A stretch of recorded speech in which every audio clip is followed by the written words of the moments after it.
Socializing 74. I had a thought which I wanted to share.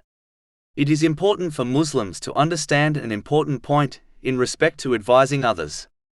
It is the duty of Muslims to advise others towards good and forbid evil, but a Muslim should not behave as if they have been put in charge as controllers over others. This attitude only leads to anger and bitterness, especially when others do not follow their advice. It is best for Muslims to discharge their duty by advising others, but they should avoid stressing over the outcome of their advice, meaning whether the person acts on their advice or not. If Allah, the Exalted, advised the greatest teacher and guide of mankind, namely the Holy Prophet Muhammad, peace and blessings be upon him, not to stress over the outcome in many places of the Holy Quran, how can a Muslim claim or behave as if they have been put in charge of others? Chapter 88 Al-Ghashiyah, verses 21-22.